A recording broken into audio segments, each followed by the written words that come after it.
দুনিয়ার মুসলমান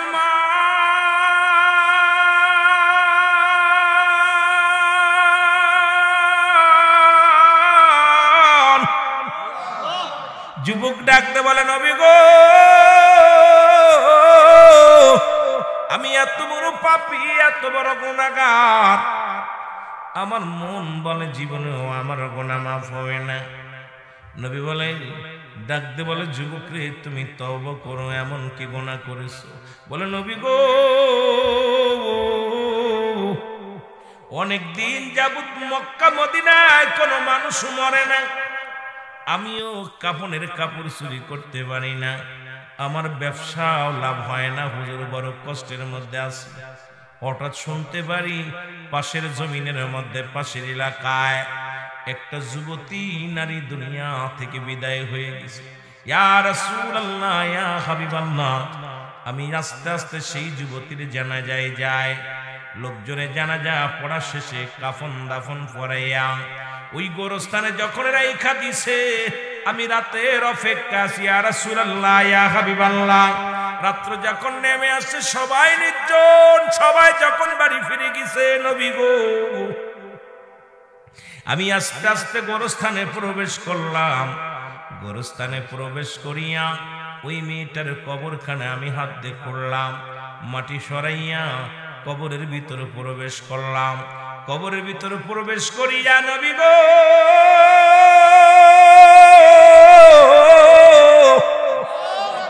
ওই কবরের ভিতরে প্রবেশ করিয়া কাপনের কাপড়গুলো খুলে নিয়ে যখন কবর থেকে উঠতেছিলাম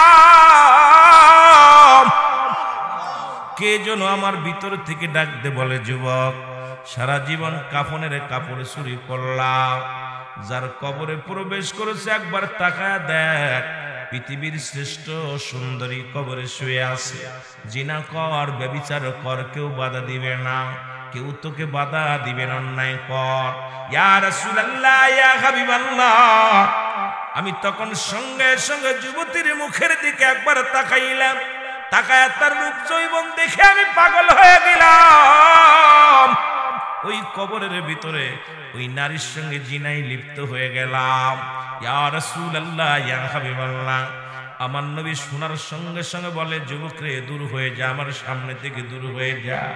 ডাক দে বলে নবী গো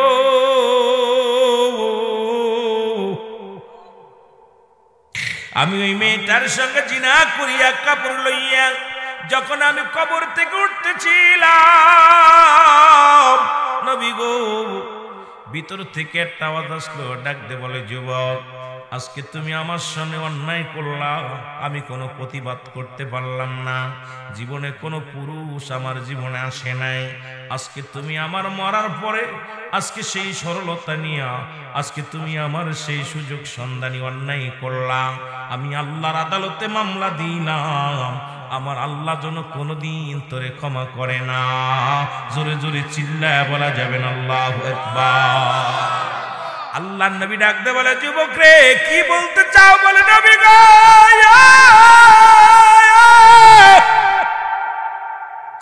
আমি কাপড়ের কাপড় নিয়ে যখন বাড়ির দিকে রওনা হয়ে গেলাম গো বাড়ি এসে গোসল করে খানা খাইয়া রাত্রে যখন ঘুমাইতে গেলাম ওই আওয়াজটা বারবার আমার কানে এসে লাগতে লাগলো যুবক তুমি আমার সনে অন্যায় করেছো, তুমি আমার সনে ব্যভিচার অন্যায় করলা, আজকে আমি তোমার বাধা দিতে পারলাম না, আমি অসহায়, আল্লাহর আদালতে মামলা দিলাম, আল্লাহ যেন কোনোদিন তোমারে ক্ষমা না করে। ইয়া রাসূলুল্লাহ ইয়া হাবিবাল্লাহ এরপর থেকে আমি আর ঘুমাইতে পারি না, খাইতে পারি না, আমি রাস্তার পাগল, আমি ঘরের বাইর হয়ে গেছি। ইয়া রাসূলুল্লাহ ইয়া হাবিবাল্লাহ নবী গো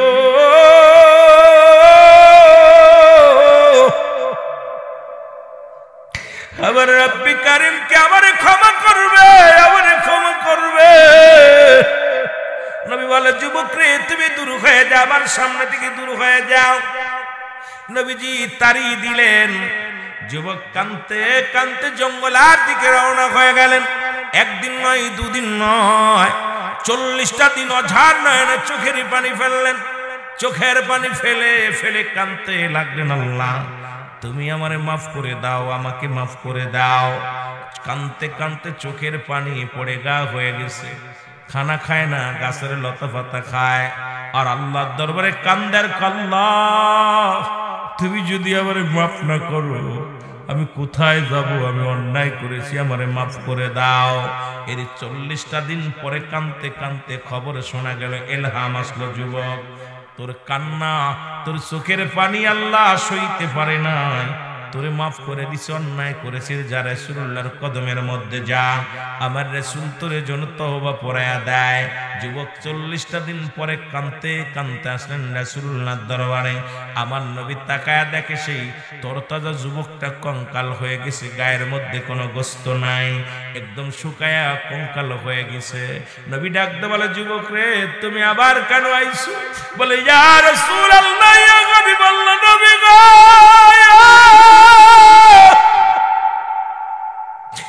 আপনি যদি আমার ক্ষমা না করেন আমার মাওলা আমার মাফ করব না। আমি এই দুনিয়ার মধ্যে যত কান্না জীবনটা কুরবানি করে দিব, তবু যেন আমার আল্লাহ আমার মাফ করে দেয়। আমার আল্লাহ রাব্বুল আলামিন জিবরিল আমিনকে খবর দেয়, জিবরিল যাও আমার হাবিবরে জানায়া দিয়ে আসো, ওই যুবকের কান্না সহ্য করতে পারি নাই, যৌবনের তারুণ্যে পরে অন্যায় করে ফেলেছে, আর অজার নয়নে কাঁদতে কাঁদতে আমি আল্লাহরে খুশি করে ফেলেছে, কারণ ওই কান্না চোখের পানি আমি সহ্য করতে পারি নাই। দেহ কঙ্কাল হয়ে গেছে, গায়ের গোস্ত শুকায় ফেলেছে, শুধু কান্দে, আল্লাহ আমারে মাফ করে দাও। আমার হাবিব জন তারে ক্ষমা তওবা পড়ায়া দেয়, সঙ্গে সঙ্গে নবীজি তারে তওবা করায়া দিলেন, আস্তাগফিরুল্লাহ রাব্বি মিন কুল্লি জামবি আতুবু ইলাইহি। জোরে জোরে চিল্লায় বলা যাবে না আল্লাহু আকবার। রাসূলের কাছে মুসলমান ক্ষমা চাইলেন, আল্লাহর কাছে দয়াবির কাছে ক্ষমা চাইলেন। আর মুসলমান এই জিনার কথা শুনেছিলাম কোথায়? শুনেছিলাম মক্কা মদিনার জমিনে। আর বাংলাদেশের মানুষ এত ছাত্র জনতা আন্দোলন করে, এত কিছু হয়, বড় কষ্ট লাগে। আমার ছাত্র ভাইরা শুনে নাও, যে দেশে ঢাকা মেডিকেল কলেজ হাসপাতালে জিনা হয়, আরে ঢাকা মেডিকেল কলেজ হাসপাতালে মরা মানুষের সঙ্গে জিনা হয়। এ পাতারিয়াবাসী শুনে নাও, হবিগঞ্জের মানুষ শুনে নাও, বড্ড কষ্ট লাগে বিলে কথাগুলো বলতে হয়। এই আন্দোলনের আগে ঢাকা মেডিকেল কলেজ হাসপাতালে ওই যে মানুষ যখন মারা যায়, বিষ খেয়ে মারা যায়, আলামত পায় জিনার, গলায় দড়ি নিয়ে মারা যায়, আলামত পায় জিনার। মুসলমান অ্যাক্সিডেন্ট করে মারা যায়, আলামত পায় জিনার। ডাক্তাররা বড় পেরেশানিত হয়ে গেলেন, মারা গেল বিষ খাইয়া, অ্যাক্সিডেন্ট করিয়া, এখন আলামত পাওয়া যায়, জিনা ব্যভিচার আলামত পাওয়া যায়।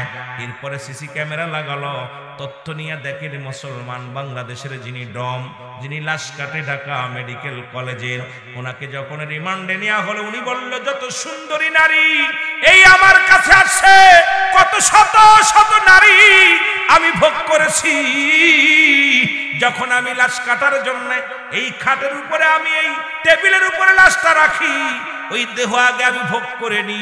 আরে বাংলাদেশের মানুষ, তোরা অভিশপ্ত হয়ে গেছি আমরা। আল্লাহর ওলিদের খাতির আল্লাহ হয়তো দয়া করেছে, আমাদের অসংখ্য আল্লাহর ওলিরা বাংলার জমিনে শুয়ে আছে, তাই তো গজব থেকে বেঁচে আছি।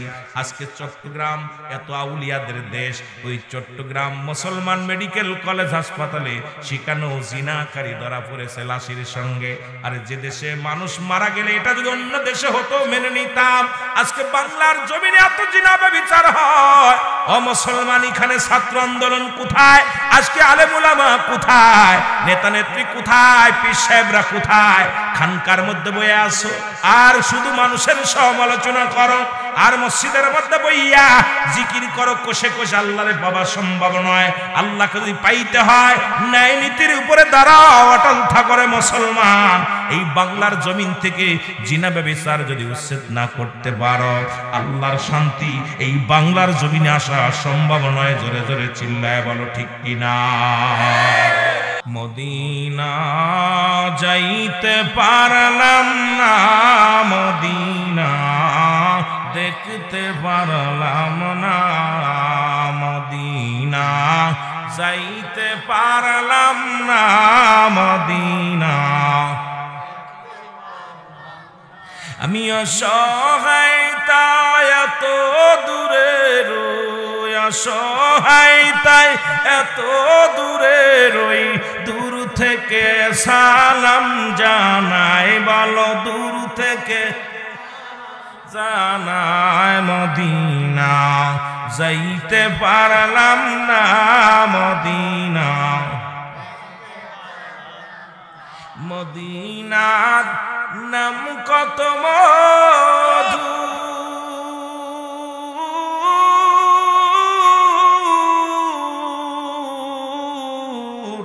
মদিনা আর যে কত দূর, ওই মদিনার পথের ধুলি, ওই মদিনার মাখতে পারলাম না, মদিনা যাইতে পারলাম না, মদিনা দেখতে পারলাম না, মদিনা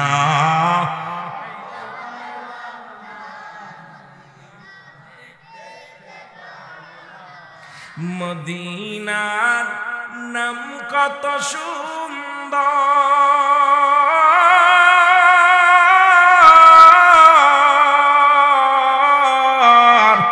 মদিনা কেড়ে সে অন্তর,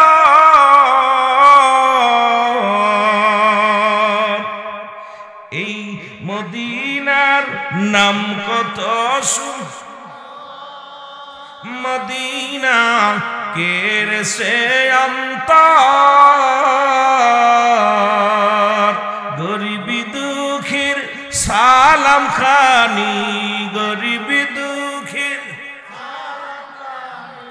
পৌঁছাই দিও মদিনায়, মদিনায় যাইতে পারলাম না, মদিনা এ দুনিয়ার মুসলমান গভীর মনোযোগ, মদিনার মাটিও মাটি, বাংলাদেশের মাটিও মাটি, মদিনার মাটি গায়ে লাগলে গুনাহ ঝরে যায়, বাংলাদেশের মাটি যদি গায়ে লাগে চুলকানি রোগ হয়, জোরে বলেন আছে না কথা কই না? মদিনার মাটি গায়ে লাগলে গুনাহ ঝরে যায়, বাংলাদেশের মাটি গায়ে লাগলে চুলকানি রোগ হয়। যদি বলি এই মাটি গোলায় খাইলে গুনাহ মাফ হবে, পিঠে একটা মায়ের ধরব না। মদিনায় এক খণ্ড পাথর আছে, ওই পাথরের মধ্যে চুমা দিলে গুনাহ ঝরে যায়। আপনাদের হবিগঞ্জের জমিনে সুন্দর সুন্দর পাথর আছে রে মুসলমান, সিলেট অঞ্চলে কত সুন্দর পাথর আছে, এই পাথরের মধ্যে চুমা দিলে প্রস্রাবের গন্ধ পাওয়া যায়, জোরে বলেন ঠিক? মদিনার পাথরও পাথর, বাংলাদেশের পাথরও পাথর, মদিনার মাটিও মাটি, বাংলাদেশের মাটিও মাটি। আজকে রিয়াজুল জান্নাহ বেহেশতের বাগান, এই বাগানের যত দাম, গতকালকেও এত দাম ছিল না এই ময়দানটার, আজকে দাম বাড়ছে কোরআনের খাতিরে, আজকে দাম বাড়ছে মুসলমান উলামা ইকরামের খাতিরে, আজকে মাটির দাম বেড়েছে আল্লাহর আলেমদের খাতিরে, আপনাদের খাতিরে। কারণ এই মাটিটার মর্যাদা হলো রিয়াজুল জান্নাহ বেহেশতের বাগান। এ মুসলমান, আগে হলো বেহেশত, তারপরে হলো বাগান। আগে হলো বেহেশত, তারপরে হলো বাগান। সুতরাং রিয়াজুল জান্নাহ বেহেশতের বাগান, এই বাগানের অনেক দাম, এই বাগানের অনেক মর্যাদা। যারা বুঝছে তারা এই বাগান খানা আঁকড়ে ধরে বসছে, যারা বোঝে নাই তারা বোঝে নাই। ও মুসলমান, এই বাগানের দিকে যদি কোনো বান্দা রওনা হয়ে যায়, প্রতিটা কদমে কদমে আমার আল্লাহ রাব্বুল আলামিন বান্দার সগীরা গুনাহগুলো মাফ করে দেয়, জোরে বলেন সুবহানাল্লাহ। কত দাম দেখছেন এই বাগানের, কত দাম রে মুসলমান। এ মুসলমান শোনো, এই পাতারিয়ার জমিনে, পুরান পাতারিয়ার জমিনে দিকে যখন আল্লাহর কোন পাগল যখন রওনা হয়ে গেছে, প্রতিটা কদমে কদমে আমার আল্লাহ সগীরা গুনাহগুলো মাফ করে দিয়েছে। জোরে বলেন সগীরা গুনাহগুলো মাফ। বান্দা তুমি সগীরা গুনাহ করো নাই, পদে পদে করছো কবিরা গুনাহ, নামাজ ছেড়ে দিয়া কবিরা গুনাহ, মিথ্যা বলা কবিরা গুনাহ, বেগানা মহিলার সঙ্গে দেখা দিয়া কবিরা গুনাহ, বেগানা পুরুষের সঙ্গে দেখা দিয়া কবিরা গুনাহ, হাজার প্রকার গুনাহ করছো বান্দা। আল্লামা কদবী রাহমাতুল্লাহ বয়ান করে, দুনিয়ার মানুষ শোনো, এই গুনাহ যদি মাফ করাইতে চাও, দুনিয়ার মধ্যে যদি কোথাও জান্নাতের বাগানের সংবাদ শুনতে পাই গো, ওই জান্নাতের বাগান খানাকে ধরে বান্দা যখন কবরের ভয়ে, জাহান্নামের ভয়, ও মুসলমান, কিয়ামত পর্যন্ত আর কোন নবী আইব না, কিয়ামত পর্যন্ত নবীদের দরজা বন্ধ, কিয়ামত পর্যন্ত তওবার দরজা খোলা। ওই পাপী ব্যক্তি যখন গুনার কথা মনে করিয়া আল্লাহর দরবারে দুটি চোখের পানি ছেড়ে কান্দে, আল্লাহ আমার জীবনের শেষ মাহফিল, আল্লাহ আমার জীবনের শেষ রাত, আল্লাহ কবরের ভয়, জাহান্নামের ভয়, মরণের ভয়, এই ধারণা, এই চিন্তাধারা মাথার মধ্যে নিয়া বান্দা যখন খাস তওবা করে আল্লাহ বলে ডাক দেয়, আমার আল্লাহ রাব্বুল আলামিন বান্দার জীবনের দরিয়া দরিয়া গুনাহগুলো মাফ করে দেয়। জোরে বলা যাবে না সুবহানাল্লাহ? আর একটু জোরে জোরে চিল্লায় বলা যাবে না আল্লাহু আকবার? এরে কত গুনাহ করছির মাওলা জীবনে, কত করছির মাওলা জীবনে, মাফ করে দাও মাহফিলের খাতিরে, বলো মাফ করে দাও মাহফিল। তুমি যদি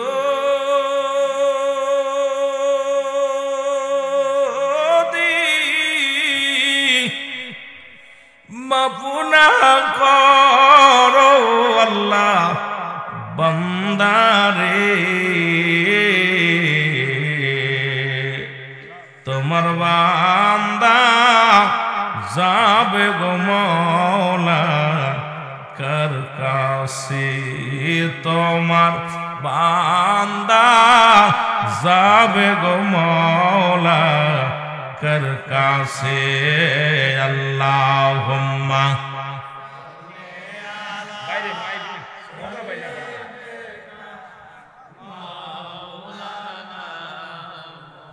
ওয়ালা আলি সাইয়্যিদিনা محمد اللهم صل على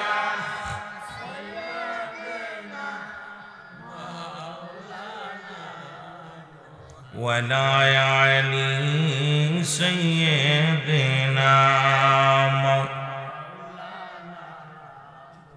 এ দুনিয়ার মুসলমান,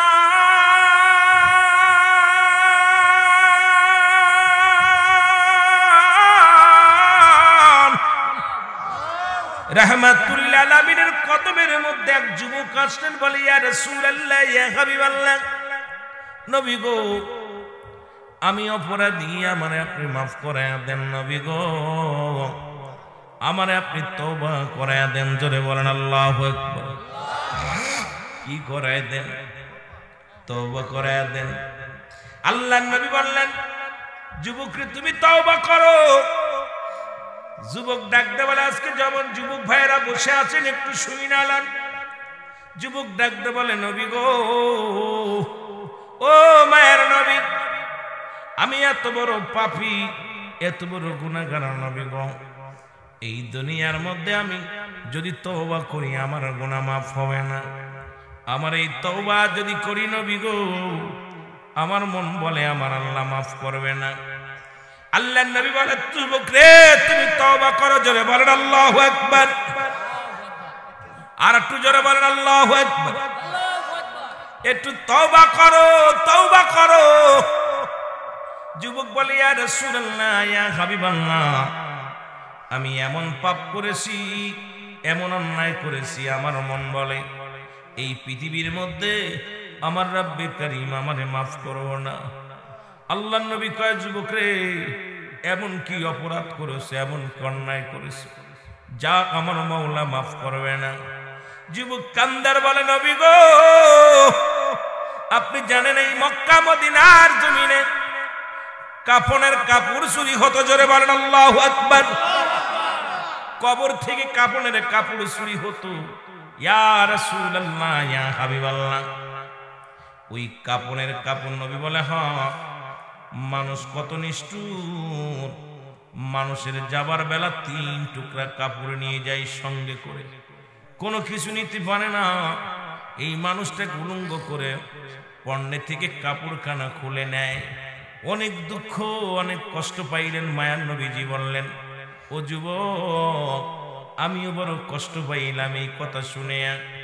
যুবক রে, যুবক বলে ইয়া রাসূলুল্লাহ, ইয়া হাবিবাল্লাহ, মায়ার নবী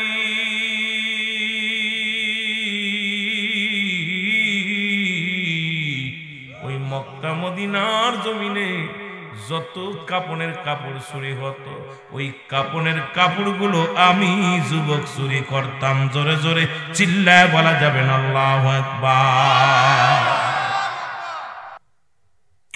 আল্লাহর নবী ডাকতে বলে যুবক,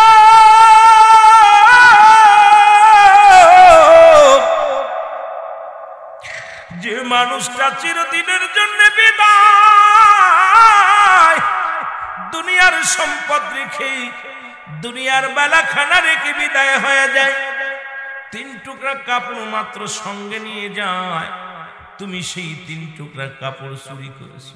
যুবক রে, তোমার দিলে কি কোনো মায়া লাগে নাই? তোমার দিলে কি কোনো দয়া হয় না? বলে হুজুর, আমারে কি আমার আল্লাহ মাফ করবে? আমার নবী কয় যুবক রে, যদিও চুরি করেছো এখন ক্ষমা চাও, আমার আল্লাহ মা তোমারে মাফ করে দিবে। যুবক ডাকতে বলে নবী গো, আমার মন বলে, আমার মন বলে আমার আল্লাহ আমার গুনাহ মাফ করবে না।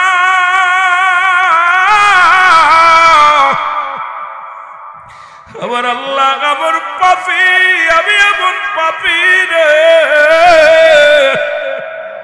এই পাপীর গুনাহ মাফ করবে না। আমার নবী বলে যুবক রে তওবা কর, তওবাকারীর গুনাহ আল্লাহ মাফ করে দেয়। বলে নবী গো, আমি শুধু তওবা করি না, আমি তওবা করলে আমার গুনাহ মাফ হবে না, কারণ আমি এত বড় অপরাধ করেছি, আমি এত বড় জালিম অপরাধী। নবী গো, আমার রব্বে কারীম আমার গুনাহ মাফ করবে না। জোরে জোরে চিল্লায় বলা যাবে না আল্লাহু আকবার। আমি পাপী অপরাধী, মওলা তোমার দয়া চাই, বলো আমি পাপ।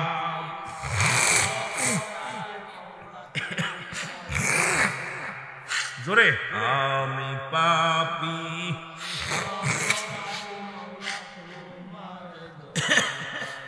আরো জোরে বলে না আমি পাপী, এর তুমি যদি না করো দয়া,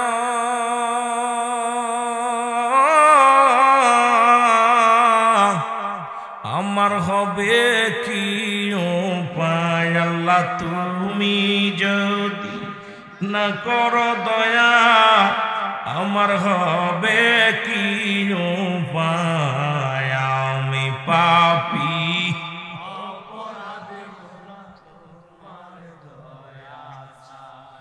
আমি পাপ করেছি জন্ম ভরে,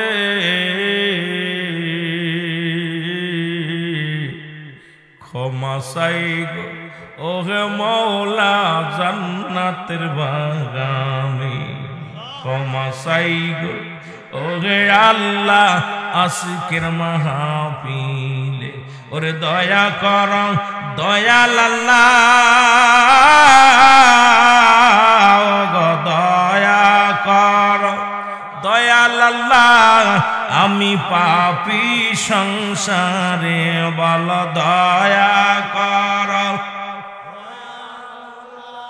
আমি পাপী সংসারে আমি পাপী অপরাধী মৌলা তোমার দয়া সাই বলো আমি পাপী এর তুমি যদি না করো দয়া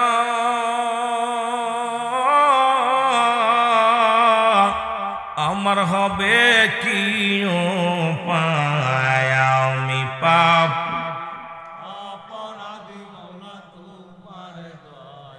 আমার সাথে বলেন আস্তাগফিরুল্লাহ রাব্বি মিন কুল্লি যামবি আতুবু ইলাইহি লা হাওলা ওয়ালা কুওয়াতা ইল্লা বিল্লাহিল আলিয়্যিল আযীম লা ইলাহা ইল্লাল্লাহু মুহাম্মাদুর রাসূলুল্লাহ সাল্লাল্লাহু আলাইহি ওয়াসাল্লাম জোরে জোরে চিল্লায় আর একবার বলেন আল্লাহু আকবার এই দুনিয়ার মুসলমান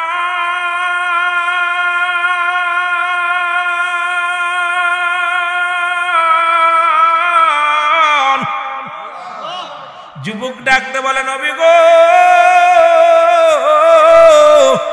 আমি এত বড় পাপী এত বড় গুনাহগার আমার মন বলে জীবনেও আমার গুনাহ মাফ হবে না নবী বলে ডাকতে বলে যুবক রে তুমি তওবা করো এমন কি গুনাহ করেছো বলে নবী গো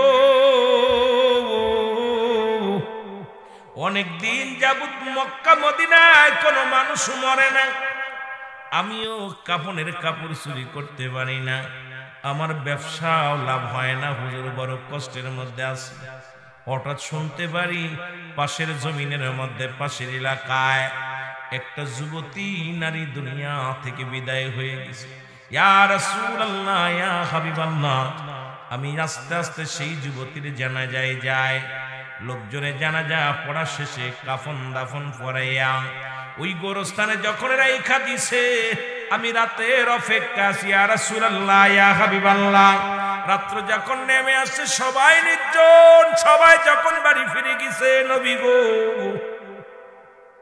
আমি আস্তে আস্তে গোরস্থানে প্রবেশ করলাম গোরস্থানে প্রবেশ করিয়া ওই মেয়েটার কবরখানে আমি হাত দিয়ে করলাম মাটি সরাইয়া কবরের ভিতরে প্রবেশ করলাম কবরের ভিতরে প্রবেশ করিয়া নবী গো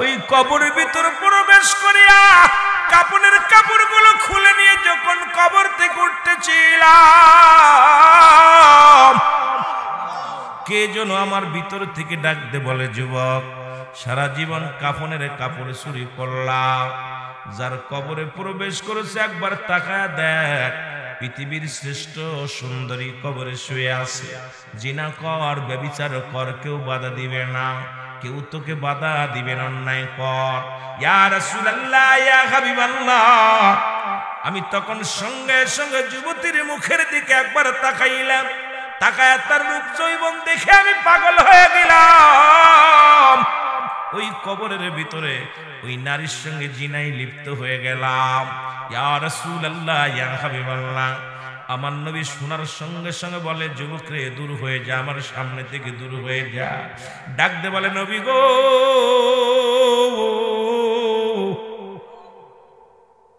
আমি ওই মেয়েটার সঙ্গে জিনা করিয়া কাপড় লইয়া যখন আমি কবর থেকে উঠতেছিলাম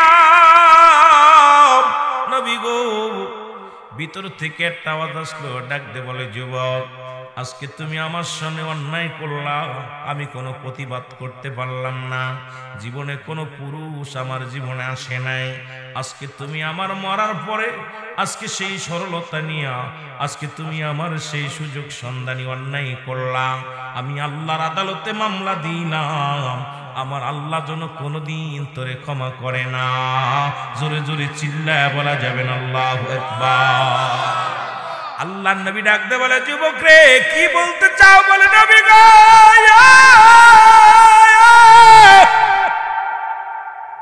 আমি কাপড়ের কাপড় নিয়ে যখন বাড়ির দিকে রওনা হয়ে গেলাম গো, বাড়ি এসে গোসল করে খানা খাইয়া রাত্রে যখন ঘুমাইতে গেলাম, ওই আওয়াজটা বারবার আমার কানে এসে লাগতে লাগলো, যুবক তুমি আমার সনে অন্যায় করেছো, তুমি আমার সনে ব্যভিচার অন্যায় করলা। আজকে আমি তোমার বাধা দিতে পারলাম না, আমি অসহায়। আল্লাহর আদালতে মামলা দিলাম, আল্লাহ যেন কোনোদিন তোমারে ক্ষমা না করে। ইয়া রাসূলুল্লাহ, ইয়া হাবিবাল্লাহ, এরপর থেকে আমি আর ঘুমাইতে পারি না, খাইতে পারি না, আমি রাস্তার পাগল, আমি ঘরের বাইর হয়ে গেছি। ইয়া রাসূলুল্লাহ, ইয়া হাবিবাল্লাহ, নবী গো,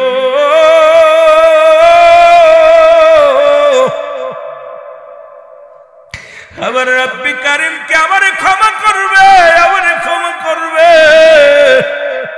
নবী বলে, যুবক রে তুমি দূর হয়ে যাও, আমার সামনে থেকে দূর হয়ে যাও। নবীজি তাড়িয়ে দিলেন। যুবক কাঁদতে কাঁদতে জঙ্গলার দিকে রওনা হয়ে গেলেন। একদিন নয়, দুদিন নয়, 40টা দিন অঝার নয়নে চোখের পানি ফেললেন। চোখের পানি ফেলে ফেলে কাঁদতে লাগলেন, আল্লাহ তুমি আমারে মাফ করে দাও, আমাকে মাফ করে দাও। কাঁদতে কাঁদতে চোখের পানি পড়ে গা হয়ে গেছে। খানা খায় না, গাছের লতা পাতা খায়। আর আল্লাহর দরবারে কান্দার, আল্লাহ তুমি যদি আমারে মাফ না করো, আমি কোথায় যাব? আমি অন্যায় করেছি, আমারে মাফ করে দাও। এর 40টা দিন পরে কাঁদতে কাঁদতে খবরে শোনা গেল, এলহাম আসলো, যুবক তোর কান্না, তোর চোখের পানি আল্লাহ সইতে পারে নাই, তোরে মাফ করে দিছে, অন্যায় করেছিস, যা রাসূলুল্লাহর কদমের মধ্যে যা, আমার রাসূল তোরে জন্য তওবা পড়ায়া দেয়। যুবক 40টা দিন পরে কাঁদতে কাঁদতে আসলেন রাসূলুল্লাহর দরবারে। আমার নবী তাকায়া দেখে সেই তরতাজা যুবকটা কঙ্কাল হয়ে গেছে, গায়ের মধ্যে কোনো গোস্ত নাই, একদম শুকায়া কঙ্কাল হয়ে গেছে। নবী ডাকতে বলে, যুবক রে তুমি আবার কেন আইছো? বলে, ইয়া রাসূলুল্লাহ, ইয়া হাবিবাল্লাহ, নবী গো,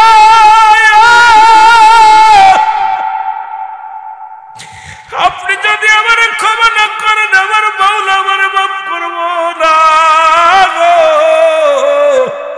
আমি এই দুনিয়ার মধ্যে যত কান্না, জীবনটা কুরবানি করে দিব, তবু যেন আমার আল্লাহ আমার মাফ করে দেয়। আমার আল্লাহ রাব্বুল আলামিন জিবরিল আমিনকে খবর দেয়, জিবরিল যাও আমার হাবিবরে জানায়া দিয়ে আসো, ওই যুবকের কান্না সহ্য করতে পারি নাই। যৌবনের তারুণ্যে পরে অন্যায় করে ফেলেছে, আর অজার নয়নে কাঁদতে কাঁদতে আমি আল্লাহরে খুশি করে ফেলেছে। কারণ ওই কান্না, চোখের পানি আমি সহ্য করতে পারি নাই। দেহ কঙ্কাল হয়ে গেছে, গায়ের গোস্ত শুকায় ফেলেছে, শুধু কান্দে, আল্লাহ আমারে মাফ করে দাও। আমার হাবিব যেন তারে ক্ষমা তওবা পড়ায়া দেয়। সঙ্গে সঙ্গে নবীজি তারে তওবা করায়া দিলেন, আস্তাগফিরুল্লাহ রাব্বি মিন কুল্লি যামবি আতুবু ইলাইহি। জোরে জোরে চিল্লায় বলা যাবে না আল্লাহু আকবার। রাসূলের কাছে মুসলমান ক্ষমা চাইলেন, আল্লাহর কাছে দয়াবির কাছে ক্ষমা চাইলেন। আর মুসলমান এই জিনার কথা শুনেছিলাম কোথায়? শুনেছিলাম মক্কা মদিনার জমিনে। আর বাংলাদেশের মানুষ এত ছাত্র জনতা আন্দোলন করে, এত কিছু হয়, বড় কষ্ট লাগে। আমার ছাত্র ভাইরা শুনে নাও, যে দেশে ঢাকা মেডিকেল কলেজ হাসপাতালে জিনা হয়, আরে ঢাকা মেডিকেল কলেজ হাসপাতালে মরা মানুষের সঙ্গে জিনা হয়। এ পাতারিয়াবাসী শুনে নাও, হবিগঞ্জের মানুষ শুনে নাও, বড্ড কষ্ট লাগে বিলে কথাগুলো বলতে হয়। এই আন্দোলনের আগে ঢাকা মেডিকেল কলেজ হাসপাতালে ওই যে মানুষ যখন মারা যায়, বিষ খেয়ে মারা যায়, আলামত পায় জিনার। গলায় দড়ি নিয়ে মারা যায়, আলামত পায় জিনার। মুসলমান অ্যাক্সিডেন্ট করে মারা যায়, আলামত পায় জিনার। ডাক্তাররা বড় পেরেশানিত হয়ে গেলেন, মারা গেল বিষ খাইয়া, অ্যাক্সিডেন্ট করিয়া। এখন আলামত পাওয়া যায়, জিনা ব্যভিচারের আলামত পাওয়া যায়। এরপরে সিসি ক্যামেরা লাগালো, তথ্য নিয়ে দেখেন মুসলমান বাংলাদেশের যিনি ডম, যিনি লাশ কাটে ঢাকা মেডিকেল কলেজের, ওনাকে যখন রিমান্ডে নেওয়া হলো, উনি বলল যত সুন্দরী নারী এই আমার কাছে আসছে, কত শত শত নারী আমি ভোগ করেছি। যখন আমি লাশ কাটার জন্য এই খাটের উপরে, আমি এই টেবিলের উপরে লাশটা রাখি, ওই দেহ আগে আমি ভোগ করে নি। আরে বাংলাদেশের মানুষ, তোরা অভিশপ্ত হয়ে গেছি আমরা। আল্লাহর ওলিদের খাতির আল্লাহ হয়তো দয়া করেছে, আমাদের অসংখ্য আল্লাহর ওলিরা বাংলার জমিনে শুয়ে আছে, তাই তো গজব থেকে বেঁচে আছি। আজকে চট্টগ্রাম এত আউলিয়াদের দেশ, ওই চট্টগ্রাম মুসলমান মেডিকেল কলেজ হাসপাতালে সেখানেও জিনাকারী ধরা পড়েছে লাশের সঙ্গে। আরে যে দেশে মানুষ মারা গেলে এটা যদি অন্য দেশে হতো মেনে নিতাম, আজকে বাংলার জমিনে এত জিনা ব্যভিচার হয়। ও মুসলমান, এখানে ছাত্র আন্দোলন কোথায়? আজকে আলেম উলামা কোথায়? নেতা নেত্রী কোথায়? পীর সাহেবরা কোথায়? খানকার মধ্যে বইয়া আসো আর শুধু মানুষের সমালোচনা করো, আর মসজিদের মধ্যে বইয়া জিকির করো কোষে কোষে। আল্লাহরে পাওয়া সম্ভব নয়। আল্লাহকে যদি পাইতে হয়, ন্যায় নীতির উপরে দাঁড়াও, অটল থাকরে মুসলমান। এই বাংলার জমিন থেকে জিনা ব্যভিচার যদি উচ্ছেদ না করতে পারো, আল্লাহর শান্তি এই বাংলার জমিনে আসা সম্ভব নয়। জোরে জোরে চিল্লায় বলো ঠিক কিনা? যারা মিডিয়া চালান, এরা দেখছেন, আমি আশ্চর্য হয়ে গেছি যে আমার দেশ প্রায় 90% মুসলমান, 92% মুসলমানের রাষ্ট্রে মর্গে হয় জিনা, মরা মানুষের সঙ্গে। এই জিনা হয়েছিল কোথায়? মক্কা মদিনায়, কবরের ভিতরে। আর বাংলাদেশে ঢাকা মেডিকেল কলেজ হাসপাতাল, আমাদের চট্টগ্রাম মেডিকেল কলেজ হাসপাতাল। আমি মিথ্যা বললেন আপনি রিং লাগান, খবর নেন, না পাইলে জিব্বা কেটে নেবেন। মিথ্যা হলে জিব্বাটা কেটে নেবেন, কারণ মিথ্যা আমি বলতে আসি নাই। আজকে এত আন্দোলন চলতেছে, এত আন্দোলন করতেছো, মাজার গুলো ভেঙে দিচ্ছ, মাজার আল্লাহর ওলিদের মাজারের সঙ্গে বিদ্রোহী করতেছো। আরে ভাই, যেখানে হাসপাতালে মরা মানুষের নিরাপত্তা নাই, আর মাজারে ওই সমস্ত, হয়তো আমরাও যে সমস্ত মাজারে আপনার ই হয়, অনৈতিক কাজ হয়, আমরা তাদের পক্ষে না, আমরাও তাদের বিপক্ষে। জোরে বলেন ঠিক কিনা? আরো জোরে বলেন ঠিক কিনা? বড় কষ্ট যে সমস্ত উলামা ইকরাম আজকে আল্লাহর ওলিদের বিরোধিতা করতেছেন। আপনি একবার চিন্তা করেন, আমি রুহুল আমিন কি বলে গেলাম? যদি মিথ্যা হয় আমার জিহ্বাটা টেনে ছিঁড়ে ফেলবেন। যদি মিথ্যা বলে যাই, আজকে যেখানে চিকিৎসা, যেখানে মরা মানুষ মর্গে যেও শান্তি নাই, সেখানে জিনা হয়, তাহলে আজকে ভাঙতে হলে অল বাংলাদেশ ভাঙা লাগবে। জোরে বলেন ঠিক কিনা? আর কোন ওলিদের পাইছেন কোথায়? তবে একটা কথা মনে রাখবেন, রাসূল বলেছে লা ইয়ামুত, আল্লাহর ওলিরা মৃত্যুবরণ করতে পারে না। এই চট্টগ্রামের জমিনে, আপনার কোথায় সিলেটের জমিনে, হবিগঞ্জের জমিনে অসংখ্য আল্লাহর ওলি শুয়ে আছে। তাদের মাজারে আপনার আক্রমণ করেছেন, শাহপরানের মাজারে আক্রমণ করেছেন। ভাই, একটা কথা মনে রাখবেন, আল্লাহর ওলিদের মাজার ভাঙছেন, ওলিদের তো আর ভাঙতে পারেন নাই। এরা যখন কামড় দিবে, ইমামতি ছুটে যাবে। জোরে বলেন ঠিক কিনা? কথা বোঝেননি?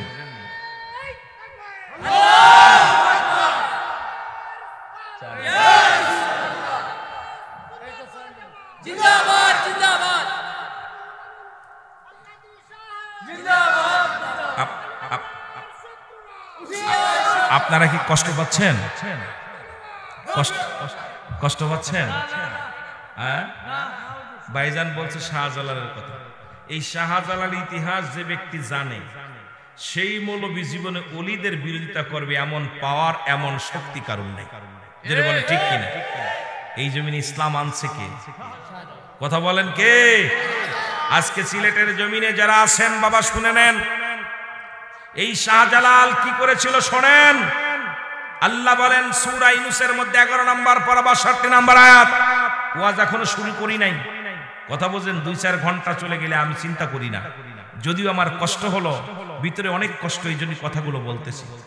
এই সিলেটের জমিনে আযান ছিল না মৌলবী, আজকে দাড়ি টুপি পাগড়ি বেঁধে বড় বড় কথা বলো। এই সিলেটের জমিনে টুপিওয়ালাদের বন্ধ ছিল আসা, কোন টুপিওয়ালাকে দেখলে কতল করা হবে, কোন দাড়িওয়ালাকে দেখলে কতল করা হবে। কোন পাগড়িওয়ালা ঢুকতে পারে নাই হবিগঞ্জের জমিনে, কোন টুপিওয়ালা ঢুকতে পারে নাই এই হবিগঞ্জের জমিনে, কোন দাড়ি টুপিওয়ালা মানুষ তসবিওয়ালা মানুষ ঢুকতে পারে নাই হবিগঞ্জের জমিনে। ঢুকেছে আল্লাহর ওলি শাহজালাল ইয়ামেনি 360 জন দাড়িওয়ালা টুপিওয়ালা নিয়ে সর্বপ্রথম প্রবেশ করেছে সিলেটের জমিনে। জোরে বলেন ঠিক কিনা? আর একটু জোরে বলেন ঠিক কিনা? কথাগুলো রং হলে আমাকে ধরবেন। আমরা যারা আছি আমরা হক কথা বলার জন্য প্রস্তুতি সদা সর্বদাই। আমরা মিথ্যা বলি না ভাই, সত্যকে সত্য বলতে হবে। ও দাদু ভাই যারা আসেন একটু শোনেন না কষ্ট করে। শাহজালাল ইয়ামেনি যখন আসতেছিল গোরগোবিন্দ ঘোষণা করে দিল, এ সিলেটের ভাইরা, হবিগঞ্জের ভাইরা, এই জমিনের মধ্যে কথাগুলো বলতে গেলে আমার কলিজার মধ্যে লাগতেছে। যেখানে গোরগোবিন্দ, আপনারা জানেন এই গোরগোবিন্দ ঘোষণা করে দিলেন কি, যে সিলেটের জমিনে কোনো দাড়িওয়ালা টুপিওয়ালা প্রবেশ করতে দেওয়া হবে না। কোন দাড়িওয়ালাকে দেখলে নৌকায় পার করবে না, কোন দাড়িওয়ালা টুপিওয়ালাকে দেখলে তাকে বাসে উঠাবে না, দাড়িওয়ালা টুপিওয়ালাকে দেখলে বিমান উঠানো যাবে না, নদী নালা সব বন্ধ করে দিলেন। আজকে একটু কথা বলি, কার লাগে বাটপারি করো, কার মাঝারে আঘাত করো, কার বিরোধিতা করো, সত্য জেনে নাও তারপর আঘাত করো। তোমরা মার কাছে মামু বাড়ির গল্প করা ঠিক না। তোমরা মায়ের কোলে পড়ে আসো, এখনো চিনতে পারো নাই। নতুন মুসলমান তো, ওই যে আমাদের একজন নও মুসলিম আইছে, ওই নতুন মুসলমান হওয়ার কারণে শাহজালালকে চিনতেছো না, শাহপুরানকে চিনতে পারতেছো না। যদি মাদার জাত, যদি মুসলমান হতে, তাহলে ওলিয়ে জাত হতে, তাহলে এদের বিরোধিতা করার ক্ষমতা তোমার থাকতো না। জোরে বলেন ঠিক কিনা? জোরে বলেন ঠিক কিনা? দাদু ভাই, এরপরে শাহজালাল ইয়ামেনি নদী নালা বন্ধ, 360 জন আউলিয়া পার হলেন সুরমা নদী, যায় নামাজে বার করে। জোরে বলেন ঠিক কিনা? উড়োজাহাজ ভেঙে যায়, লঞ্চ ডুবে যায়, বোট ডুবে যায়, বড় বড় জাহাজ ডুবে যায়। শাহজালালের 360 জন আউলিয়া সুরমা নদী পার হয়েছিল, আল্লাহ পাক তারে পার করেছিল। সেই শাহজালালকে আঘাত যারা করে, আমি মনে করি তারা মুসলমান এখনো হতে পারে নাই। জোরে বলেন ঠিক কিনা? আমার কথা রং করলে আপনি এখনই ধরবেন রুল আমিন সাহেব আপনি রং করতেছেন, কারণ আমি আপনাদেরকে ধোঁকা দিতে আসি নাই, কারণ আপনারা ছোট না যে আমি ধোঁকা দিয়ে যাব। শুধু তাই নয়, আজকে গরুর গোশত খাচ্ছেন, গরুর গোশত খুব মজা লাগে, কুরবানি মজা লাগে। শাহজালালের ওই জামানা বুরহানুদ্দিন একটা গরু কুরবানি করলেন, তার ছেলের আকিকা, সুন্নাতে রাসূল, সুন্নাতে রাসূল। উনি গরু কুরবানি করে আকিকা করলেন, মিসকিনদের খাওয়ালেন, আলেমদেরকে খাওয়ালেন, গরু কুরবানি করে। খবর চলে গেল কোথায়? গোরগোবিন্দর কাছে। খবর চলে গেল যে বুরহানুদ্দিন তার ছেলের জন্য আকিকা করেছে, আর এই গোস্তগুলো চামড়া হাড্ডি গুড্ডি এটা পুঁতে রাখছিল মাটির নিচে। এটা কাকে ঠুকায় উঠাইছে, কুকুরি টানাটানি করেছে। এইটা দেখে কে জবাই করছে দেখো, খোঁজ নাও। এ ভাই মৌলবীরা, এ আলেম ওলামা শোন, আরে আমি তো অন্য বিভাগ থেকে এসেছি, কষ্ট লাগে এই জমিনের মধ্যে আসলে, এই জন্য কথাগুলো বলি, কষ্ট লাগে। কি করলো? খবর নিতে নিতে পা গেল বুরহানুদ্দিন তার ছেলের আকিকা করেছে। কলিজার টুকরা সন্তান সকালবেলা যায় তার হাত থেকে ছিনিয়ে নেওয়া হলো। কলিজার টুকরা সন্তান বাবার কোল থেকে টানতে কেড়ে নিয়ে সামনে ফেলিয়ে তাকে হত্যা করা হলো, ছুরি চালায় জবাই করা হয়। এ আলেম ওলামা, আজকে সেই শাহজালালের ভূমিতে হবিগঞ্জের জমিনে তোমরা কত কুরবানি করো, কত আকিকা করো, আজকে কার ওসিলাই করলা? আজকে তাদের বিরোধিতা করো, তাদের মাজারে বোমা মারো, তাদের মাজারকে নিয়ে উল্টা পাল্টা কথা বলো, তাদের মাজারে তোমরা বোমা ফাটাও, তাদের মাজার ভাঙতে চাও। তোমাদের কষ্ট লাগে না? কলিজার মধ্যে কষ্ট লাগে না? যেই বুরহানুদ্দিন এই যে তার কলিজার টুকরাকে কুরবানি করার বিনিময় আজকে হাজার হাজার কুরবানি হয় সিলেটের জমিনে, সেই সিলেটের মানুষ এখনো যদি ওলিদেরকে ভালো না বাসে, আমার সবচেয়ে কষ্ট এদের মতো নাফরমান বান্দা, এদের মতো নেমহারামি বান্দা পৃথিবীর মধ্যে আর কেউ নাই। জোরে বলেন ঠিক কিনা?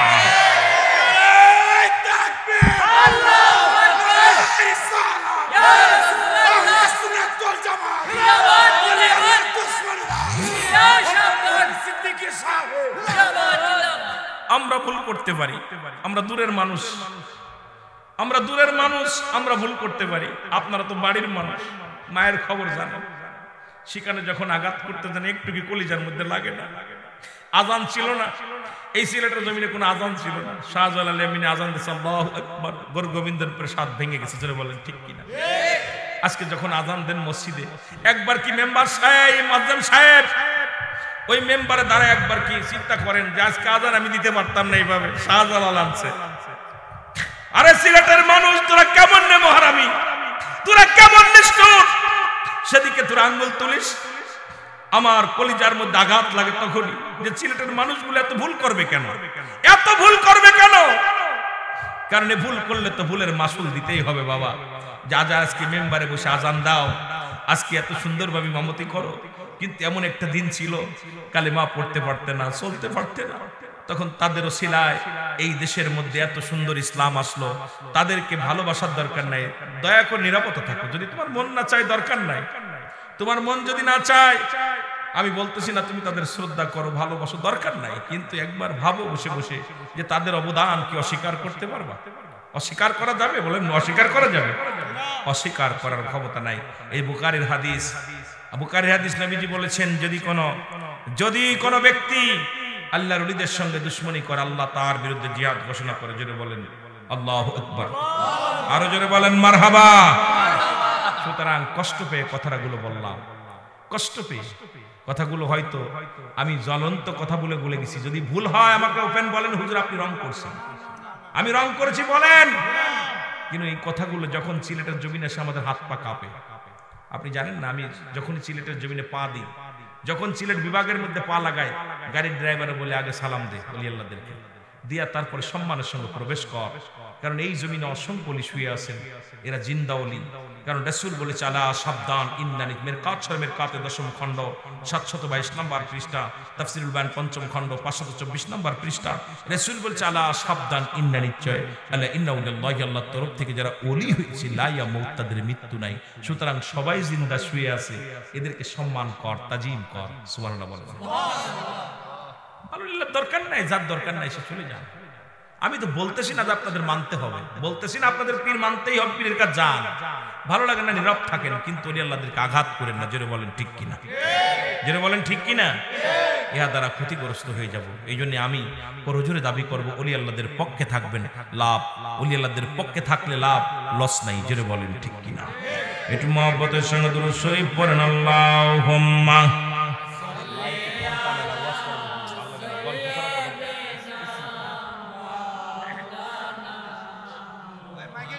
ওয়ালায়ানি সাইয়্যিদিনা।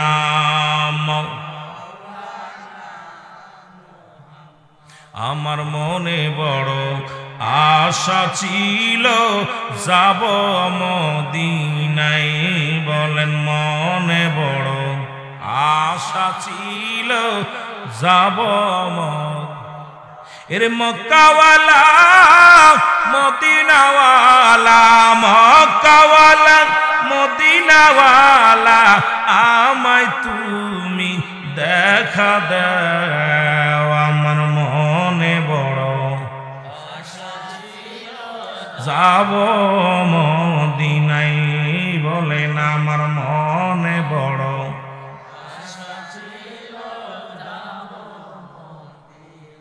এ ভাইরা আমার, বন্ধুরা, ওলি আল্লাহদের কি কাজে লাগে আমি বলে যাই, শোনো। মুসলমান একজন আশিক প্রতিদিন 5 ওয়াক্ত সালাত আদায় করে, আর নামাজের যায়, নামাজের মসলায় বসে থাকে আর কান্দে। সন্তানকে নিয়ে প্রতিনিয়ত নামাজে যায়, 5 ওয়াক্ত সালাত আদায় করতে যায়। ইমাম সাহেব বাইর হয়ে আসে, মুয়াজ্জিম বাইর হয়ে আসে, মুসল্লিরা বাইর হয়ে আসে। গরিব বাবা মসজিদ থেকে বাইর হয় না। ছেলে ডাকতে বলে, বাবা বাবা গো, সব মুসল্লি বাইর হয়ে গেল, ইমাম সাহেব বাইর হয়ে গেল, মুয়াজ্জিম বাইর হয়ে গেল, বাবা গো তুমি কেন বাইর হও না? বাবাই ডাকতে বলে, বাবা রে, আমি গরিব মানুষ, আমার রাসূলের প্রেমে আমি পড়ে গেছি, আমি গরিব মানুষ, দিন মজুরি মানুষ, মদিনায় যাইতে পারি নাই, এই যায় নামাজের মধ্যে বসে কান্দি, যদি একদিন মদিনায় যাইতে পারতাম ওই মদিনার দুলাবালি গায়ে লাগাইতাম। জোরে বলো আল্লাহু আকবার। এর সালাম আমি করব গিয়া, সালাম আমি নবীজির রওয়াজায়। আমার মনে বড় আশা ছিল যাব মদিনায়, আমার মনে বড় আশা ছিল যাব। আরব সাগর পাড়ি দিব, নাই তোমাদের তরি,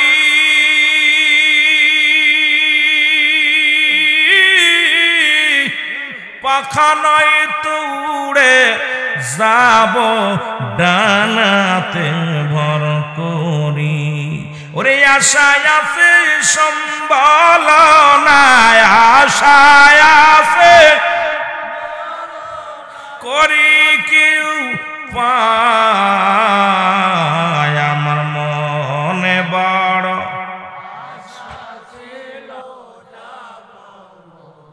একটু মহব্বতে বলেন, মনে বড় আশা ছিল যাব।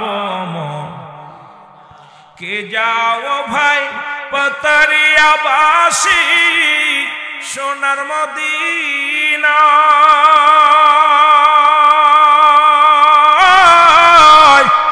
এ গোলামের সালাম খানি দিও গো পৌঁছায়, এ গোলামের সালাম খানি দিও গো পৌঁছায়। আমার মনে বড়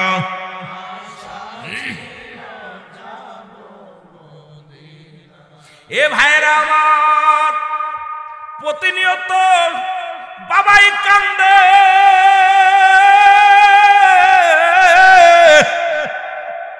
কিছুদিন পরে বাবা মারা যায়। ইন্না লিল্লাহি ওয়া ইন্না ইলাইহি রাজিউন। কুল্লু নাফসিন যায়কাতুল মাউত। কিছুদিন পরে বাবা মারা গেলেন, যুবক একাকার হয়ে গেল। এরপরে যুবক লেখাপড়া করিয়া ব্যবসা বাণিজ্য করিয়া টাকা রোজগার করা শিখলো। এই যুবক আস্তে আস্তে মদিনার রওজা জিয়ারত করতে চলে গেল। জিয়ারত করতে যায় দেখে রে, ওই জিয়ারত করতে যায় রাসূলুল্লাহর রওজার উপরে, রওজার পাশে যাইয়া কাবা শরীফে যাইয়া যুবক শুধু আব্বা আব্বা বলে কান্দে। জোরে বলেন আল্লাহু আকবার। যুবক শুধু কান্দে, বাবা বাবা গো। এই কান্না দেখলেন একজন আল্লাহর ওলি, নাম তার শিবলি রহমাতুল্লাহ। জোরে জোরে বলেন আল্লাহু আকবার। নাম কি? আরো জোরে বলেন নামটা। আল্লাহর ওলি শিবলি রহমাতুল্লাহ আলাইহি। উনি দেখলেন যুবক শুধু কান্দে, ডাকতে বলে, যুবক তুমি কেন কান্দো কেন বাবা? সব হাজিরা লাব্বাইক ইয়া রাসূলুল্লাহ, লাব্বাইক ইয়া হাবিবাল্লাহ বলে কান্দে। আর আমি দেখি আজ 3টা দিন তুমি রাসূলের রওজার পাশে ঘোরাঘুরি করার কান্দো, আব্বা আব্বা বলে কান্দো। যুবক বলে, হুজুর কি বলবো আপনারে, কি বলবো আপনারে, আমি কি বুঝাইব? আজকে আমি মদিনায় আসছি, রাসূলুল্লাহর রওজা জিয়ারত করি রে। আজকে আমার আব্বার কথা মনে পড়ে যায়। আমার আব্বা জান শুধু কাঁদতো আর বলতো আমি মদিনায় যাব। আমার আব্বা দিন মজুরি মানুষ ছিল, গরিব ছিল, মদিনায় আসতে পারে নাই, বাবা মারা গেছে। আজকে আমি মদিনায় আসছি, আমার আব্বার নামের সঙ্গে কত নাম মিলে যায়। ওই আব্বা সিয়ারার সঙ্গে অনেক সিয়ারা মিল পাওয়া যায়, কিন্তু মদিনার বুকে আমার আব্বারে দেখতে পাই না। আমার মনে বড় কষ্ট, এই জন্য আমি আব্বা আব্বা বলে কান্দি। আল্লাহর ওলি শিবলি রহমাতুল্লাহ ডাকতে বলে, যুবক সারা জীবন কারোর বাবা বেঁচে থাকে না, যার কদমে পড়ে কাঁদছো ওই নবী, এই নবীর মা যখন মায়ের গর্ভে যখন মাত্র 6 মাস, রাহমাতুল লিল আলামিন, এই নবীর বাবা মারা যান। যখন 6 বছর বয়স বাবা মারা যান, আম্মা মারা যান। 6 বছর 7 মাস যখন বয়স দাদা আব্দুল মুত্তালিব দুনিয়া থেকে বিদায় হয়ে যায়। এমন এতিম নবীর কাছে এসে কান্দো, ওই এতিম নবীও আর আব্বাও নাই, মা নাই। যুবক কান্দার বলে, হুজুর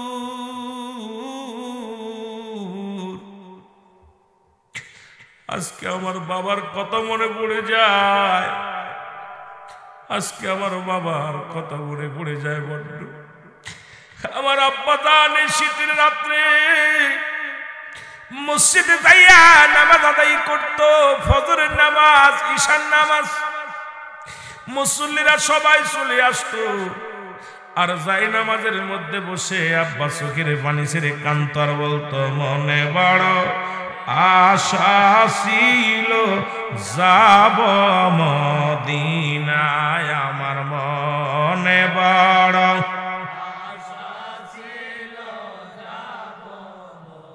আরো যদি বলেন, আমার মনে বড়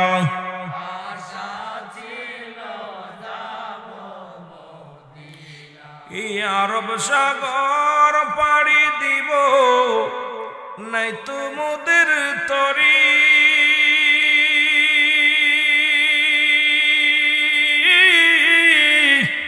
পাখা নাই তুড়ে যাব ডানাতে ভর করি।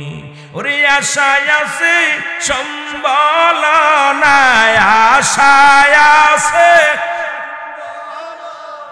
করি কি উপায়, আমার মনে বড় যাব মদিনায়, আমার মনে বড়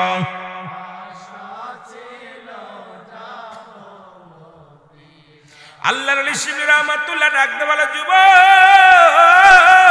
আর কান্দিস না, ওলি আল্লাহর পক্ষে থাকলে কি লাভ হয়? পিতামাতার ওয়াজের ভিতরে পাওয়া যায় রে মুসলমান।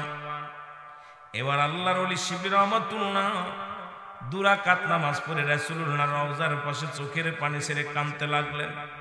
ডাকতে বলে, আমার আল্লাহ, আমি তোমার একজন নালায়েক নাসিক, একজন ওলি, জীবনে আমার জন্য কিছু চাই নাই। আজকে এই বালক তার বাবার প্রতি ভালোবাসা দেখে আমি পাগল হয়ে গেছি। আর এই যুবকটা তার বাবারে কত ভালোবাসে, এই যুবকটা তার বাবার জন্য মদিনার মাটি ভিজাইতেছে রে।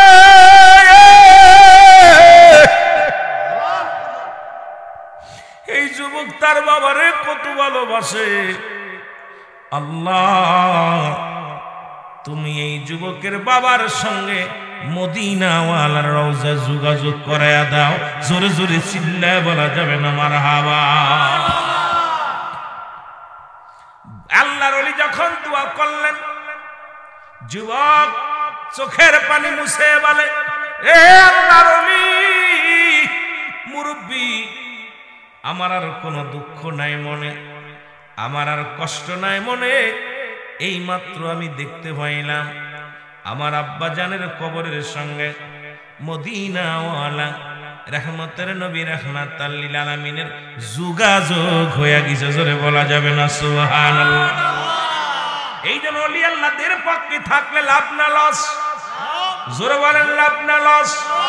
আর এমন সন্তান রেখে গেলে লাভ, কিন্তু এমন সন্তান রেখে গেছেন যারা ওলি দুশমন, এমন সন্তান রেখেছেন আওলাদে রাসূলের দুশমন, এমন সন্তান রেখে গেছেন চিনি দুশমনের রাসূল। এমন সন্তান জীবনে নিজের কাজেও লাগলো না, ইসলামের জন্য লাগলো না।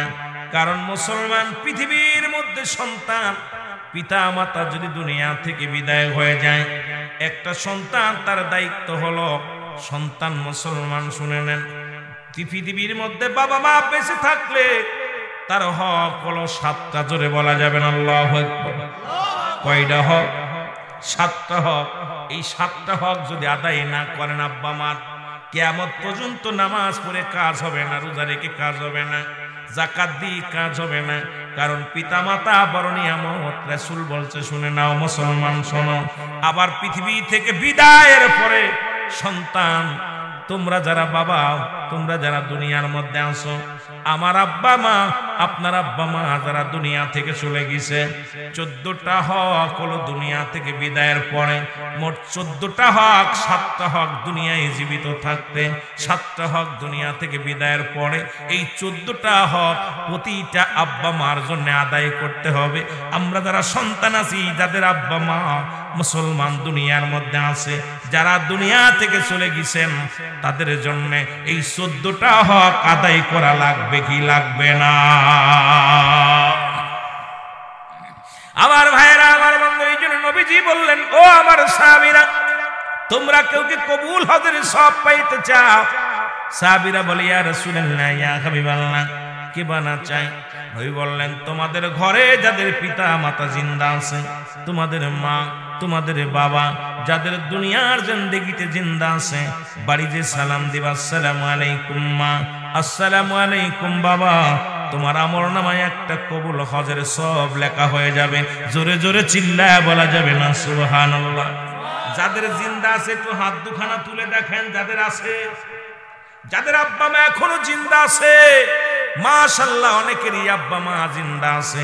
আল্লাহর কসম, বাবারে যায় মাফসাবি, গভীর রাত্রে মার পায়ে ধরে পড়বি, বাবার পায়ের মধ্যে পড়ে যাবি, চোখের পানি ছেড়ে কাঁদবি আর বল, বাবা গো আমার আপনি মাফ করে দেন, অন্যায় করেছি, ভুল করেছি, মাফ করে দাও।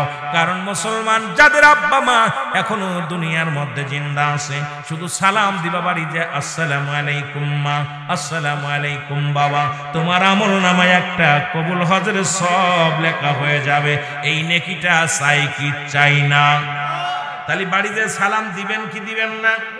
জোরে বলেন, দিবেন কি দিবেন না? বাড়িতে সালাম দিবেন, আসসালামু আলাইকুম মা, আসসালামু আলাইকুম বাবা। প্রেমিকারে 1000বার সালাম দাও, বন্ধুরে সালাম দাও, যারে তারে সালাম দাও। আমি আপনাদের কাছে করজোরে দাবি করে যাব, শুধু সালাম দিবেন। যতবার মার সঙ্গে দেখা হয়, মাকে সালাম দিবা, আসসালামু আলাইকুম আম্মু, বাবার সঙ্গে সালাম দিবা, আসসালামু আলাইকুম আব্বু। সঙ্গে সঙ্গে তোমার আমলনামে একটা কবুল হজের সব লেখা হয়ে যাবে। যে হজটা কবুল হয়ে গেছে, সুবহানাল্লাহ বলেন না? আর একটু জোরে বলেন সুবহানাল্লাহ। আস্তে কইবেন না, জোরে কইবেন। এ দরদি বন্ধু, শুনে নাও, দিলের কান্ডা লাগা শোনো। সাহাবীকরাম কান্না শুরু করে দিলেন। রাহমাতের নবী দেখি সাহাবীদের চোখে পানি। নবীজি বললেন, সাহাবীরা রে, তোমরা কেন কান্দো? বলে, হুজুর গো, আজ থেকে 1 সপ্তাহ আগে আমার মা বিদায় হয়ে গেছে, 2 দিন আগে আমার আব্বা বিদায় হয়ে গেছে। হুজুর এত বড় একটা নিয়ামতের সংবাদ দিলেন, এত বড় একটা খবর পাইয়া এই আমল থেকে বঞ্চিত হয়ে গেলাম। আজ যদি আমাদের মা বাবা বেঁচে থাকতো, আজ যদি আমাদের পিতা মাতা দুনিয়ার মধ্যে থাকতো, নবী গো এই আমল থেকে আর বঞ্চিত হইতাম না। এই আমলগুলো আমাদের কপালে লেখা হয়ে যেত, ইয়া রাসূলুল্লাহ, ইয়া হাবিবাল্লাহ। এই জন্য কাঁদি, আজকে এত বড় নিয়ামত থেকে বঞ্চিত। যদি আজ থেকে 10 দিন আগে খবরটা শুনতাম, 1 মাস আগে যদি জানতে পারতাম, তাহলে এই নেকিগুলো আমরা আমলনামায় হাসিল করতে পারতাম। নবীর সাহাবীরা আমল নিয়ে বাড়াবাড়ি করেছে, আমরা শুধু অর্থ নিয়ে বাড়াবাড়ি করি। কিডা কয় বিঘে করেছি, কিডা কতটুক জমি জমা করলাম, কিডা কয়খান ঘর করলাম, কিডা কত বিঘে জমির মালিক হইলাম, কিডা কয়টা বাজারের মালিক হলাম। কিন্তু নবীর সাহাবীরা আমল নিয়ে বাড়াবাড়ি করেছে। এক সাহাবী যদি 2 রাকাত নামাজ পড়ে, আর সাহাবী 4 রাকাত। কারণ তাদের চিন্তা ছিল, যত আমল করতে পারবো আল্লাহর নৈকট্য ততই হাসিল করতে পারবো। যতই তারা ইবাদত করতে পারতো, ততই তাদের অন্তরে মজা লাগতো। জোরে বলেন ঠিক কিনা? আমার ভাইরা, আমার বন্ধুরা, আমার শুনে নাও, রব্বি করিম ডাকতে বলে, হাবিব, আপনার সাহাবীদের চোখে পানি। আমার নবীরে জানায়া দিলেন, আমার আল্লাহ রাব্বুল আলামিন কয়, জিবরিল যাও, যাদের আব্বা নাই, যাদের মা নাই, তাদের জানায়া দিয়ে আসো। তারা যেন এইভাবে দোয়া করে, রাব্বির হামহুমা কামা রব্বায়ানি সগীরা। বলেন রব্বিরহামহুমা কামা রব্বায়ানি সগীরা। জোরে জোরে চিল্লায় বলা যাবে না মারহাবা? আর একটু জোরে বলেন আল্লাহু আকবার। এ যুবকেরা, যাদের আব্বা নাই মা নাই, পৃথিবীর মধ্যে আমি কয়টা কথা বলি যাই, 14টা হকের কথা বলে আলোচনা শেষ করব। আপনাদেরকে নিয়ে মুসলমান শোনো, পিতা মাতার হক হলো 14টা। কয়টা হক? জোরে বলেন কয়টা? 14টা হকের মধ্যে দুনিয়ার মধ্যে জিন্দা থাকতে 1 নম্বর হলো পিতা মাতার প্রতি শ্রদ্ধাশীল হওয়া লাগবে। যাদের জীবিত আছে, যাদের আব্বা মা জীবিত আছে, তাদের কথা আগে জানিয়ে দিয়ে যায়। 1 নম্বর হলো তাদের প্রতি শ্রদ্ধাশীল হওয়া লাগবে। কোন রকম তাদেরকে তাদের মতের বিরোধিতা করা যাবে না। কোন রকম তাদের অপদস্থ অপমানিত হবে এমন কোন কাজ করা যাবে না। কোন রকম তাদের মাথা ছোট হয়ে যাবে এই কাজ করা যাবে না। তাদের এমন শ্রদ্ধা করতে হবে রে মুসলমান, তাদের প্রতি শ্রদ্ধাশীল এমন ভাবে হওয়া লাগবে যেন মাথাটা উঁচু করে মা বাবার সামনে যে যখন দাঁড়াবি, খবরদার তোদের মাথা যেন উঁচু না হয়, মাথার যেন নিচু হয়ে থাকে। বাবার মায়ের সামনে যখন কথা বলবি, চোখ দুটি নামিয়ে কথা বলবি, চোখটা দুই নিচে মুখ হয়ে কথা বলবি, মাথা নত করে কথা বলবি। বাবাই ডাক দিলে এমন ভাবে শ্রদ্ধার সঙ্গে ডাকের সাড়া দিবা, এমন ভাবে তাদের কথা শুনবা যা দ্বারা পৃথিবীর মধ্যে তোমার থেকে এত শ্রদ্ধার পাত্র যেন হয়। প্রতিটা বাবা মা যেন পৃথিবীর সন্তানের কাছ থেকে সব চাইতে শ্রদ্ধার পাত্র হয়। সেই চেষ্টা আমাদের করা লাগবে কি লাগবে না? এ মুসলমান কবির মনোযোগ। 2 নাম্বার হলো তাদেরকে মনে প্রাণে ভালোবাসতে হবে। সুবহানাল্লাহ বলেন না? মন থেকে প্রাণ থেকে এমন ভালোবাসতে হবে আব্বা মারে। বাবারা দিলের কান্ডা লাগা শোনো, আমি 14টা বিষয়ের উপর একটু বুঝাইয়া দিয়ে যাই। এটা নিয়ে আলোচনা করলে রাত কেটে যাবে। তবে পিতা মাতার হকের কথা বলতে যাইয়া একটা বিষয় আমি জানিয়ে দিয়ে যাই। যাদের জীবিত অবস্থায় যাদের আব্বা মা আছে, সেই 7টা হকের কথা আগে আমি বললাম। মুসলমান তাদের কেমন ভাবে ভালোবাসতে হবে। পৃথিবীর মধ্যে তুমি এই পৃথিবী, সারা পৃথিবী একদিকে, যদি 7 তালা জমিন যদি তোমার দিয়ে দেয়া হয়, তাম পৃথিবীর মধ্যে যদি তোমাকে এত পরিমাণ স্বর্ণ দেয়া হয়, এখানে তুমি মুখী করবা, এর মুখাফিকি হবা না। মা বাবার প্রতি এত ভালোবাসবা, এই দুনিয়া যদি তোমারে কেউ দিয়ে দেয়, বলবে দুনিয়া চাই না আমার মাকে চায়, দুনিয়া চাই না আমার বাবারে চায়। যুবক, তোদের পায়ে ধরে বলে যায়, শুনে রাখ, পৃথিবীর মধ্যে বাবা মার প্রতি এত ভালোবাসা দেখাবি, অল পৃথিবী যদি তোমারে দিয়ে দেওয়া হয়। আজকে বাজান রে, মা বাবার একটা বউ আসি এক কানে মসর দিয়া কথা কয়, ছেলে এসে কথা বলে মা বাবার বিরোধিতা করে, আর পিতামাতার প্রতি আমরা ভালোবাসা কমে যায়, আমরা তাদের প্রতি অসম্মান করি। জোরে জোরে চিল্লায় বলা যাবে না, ঠিক কিনা? একটু মহব্বতের সঙ্গে দুরূদ শরীফ পড়েন, আল্লাহুম্মা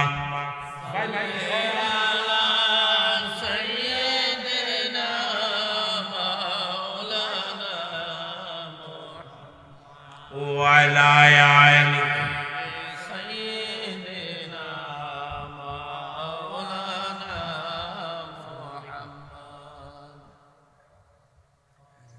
সাল্লি আলা। কথা বলবো যে আমার সাথে না, মেয়ের এ ভাইরা আমার, বন্ধুরা আমার, কথাগুলো ভালো করে শোনেন। পিতা মাতার কেমন ভালোবাসতে হবে।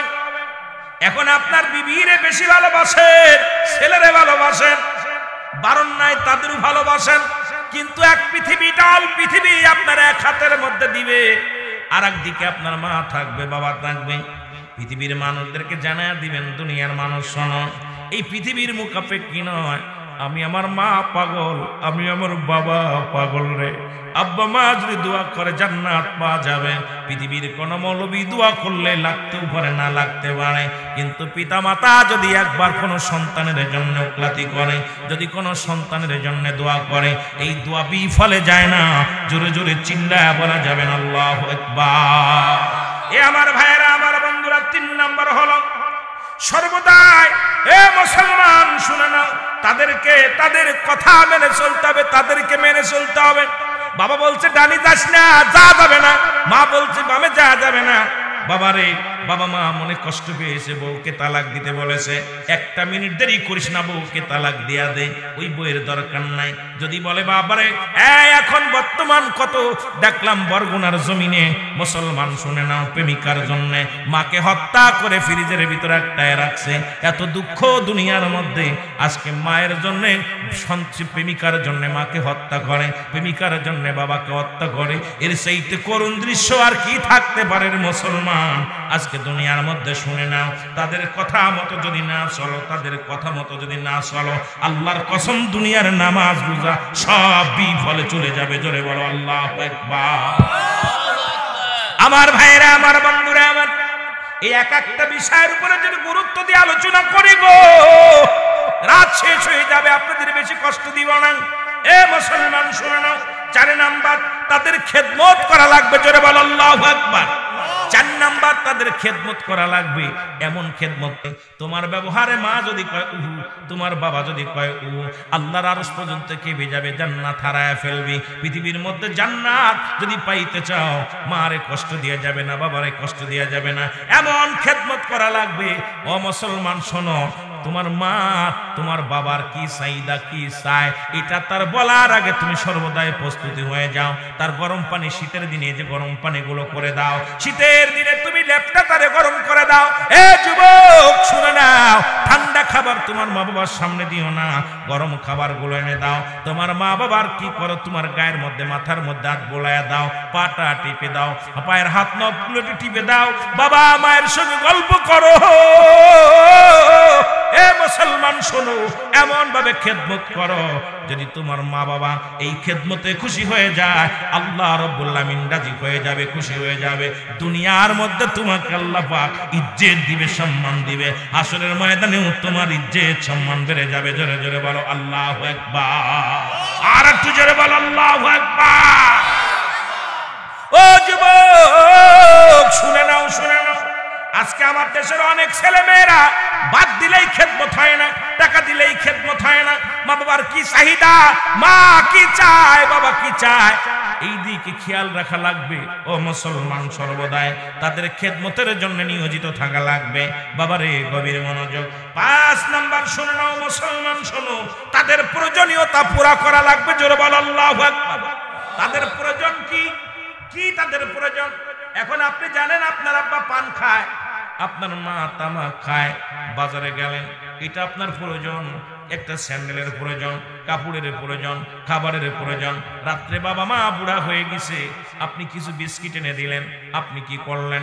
2টা কলা এনে তুলেন, কিছু আরামদায়ক খাবার এনে দিলেন, কি প্রয়োজন? রাত্রে আপনার আব্বা মা ওযু করে, আপনি পানিটা গরম করে দেন, কি প্রয়োজন? আপনার প্রয়োজন কি? এখন স্যান্ডেল প্রয়োজন, জুতা প্রয়োজন। আপনার লাঠি দিয়ে হাঁটতে যায়, লাঠি প্রয়োজন। বাথরুমে যাবে, আপনি ওই বদনাটা গায়া দেন, ওযুর পানিটা গায়া দেন। গোসলখানায় গেছে, টিবল গুলো চেপে দেন, তার কাপড়টা গায়া দেন। কারণ হলো তোমার বাবা মার কি প্রয়োজন, এই প্রয়োজনীয়তা পুরা করতে হবে। কি দরকার, আপনি তার বাবা মার খোঁজ নেবেন বারবার। আব্বা গো, মা গো, তোমার কি লাগবে তুমি বলো, তোমার প্রয়োজনীয়তা পুরা করা লাগবে। জোরে জোরে চিল্লায় বলা যাবে না মারহাবা। আর একটু জোরে বলো আল্লাহু আকবার। আর একটু জোরে বলো আল্লাহু আকবার। মুসলমান শুনে নাও, 6 নাম্বার তাদের সব সময় সুখে শান্তিতে রাখতে হবে। সব সময়, কোন সময় মার মুখটা বেজার করা যাবে না, কোন সময় বাবাকে কষ্ট দেওয়া যাবে না। পৃথিবীর মধ্যে যদি মুসলমান, ও মুসলমান শুনে নাও, পৃথিবীর মধ্যে তাদের সঙ্গে অসুখে শান্তিতে রাখা লাগবে। যদি তোমার কি কাজ করলে তোমার মা সুখ পায়, কি কাজ করলে তোমার বাবা সুখ পায়, এটা তোমরা সবাই জানি, আমরা সবাই জানি। আল্লাহর কসম করে বলি, রাসূল বলেছে তোমার মা বাবারে সব সময় তাদের সুখে শান্তিতে রাখতে হবে। ও মা, আমার বাবারা, আজকে অনেক সন্তানের কথার জন্য আমার মা বাবার মনে বড় কষ্ট। অনেক মা খাবার চায় না, সন্তানের মুখে হাসি দেখতে চায়। অনেক বাবা খাবার চায় না, সন্তানের মুখে হাসি দেখতে চায়। তোমার মা বাবা কি করলে সুখী হয়, কি করলে সুখে থাকে, এই জিনিসটা কেন তোমার মধ্যে আসে না? তুমি জানো, তুমি যখন বাড়ি থেকে বাইর হবা, মাকে সালাম দাও, আসসালামু আলাইকুম মা। মারে আমি হবিগঞ্জ শহরে যাচ্ছি, বাজারে যাচ্ছি, মা বড় খুশি হয়ে যাবে, বলবে আমার খোকা, আমার সন্তান আমার অনুমতি ছাড়া কোথাও যায় না। মায়ের মনটা খুশি হয়ে গেল। বাবাকে ডাকতে বলো, বাবা গো আমি যাচ্ছি শ্বশুর বাড়ি যাচ্ছি, জামাই বাড়ি যাচ্ছি, অমুক জায়গা যাচ্ছি, তোমার ওই বুড়ো বাবা বুড়ো মা তোমার উপর এত রাজি থাকবে, এত খুশি থাকবে। যুবক, আর বাবা যখন মিষ্টি হাসি মারবে রে, তোমার উপরে রহমতের ফেরেশতা তোমার জন্য সদা সর্বদাই দোয়ার জন্য তৈরি হয়ে আছে। দরখাস্ত করবে, আল্লাহ অমুক গ্রামে অমুক ব্যক্তি তার মা বাবাকে সুখে শান্তিতে রাখছে, তুমি তারও দুনিয়ার জিন্দেগিটা সুখে ভরপুর করে দাও।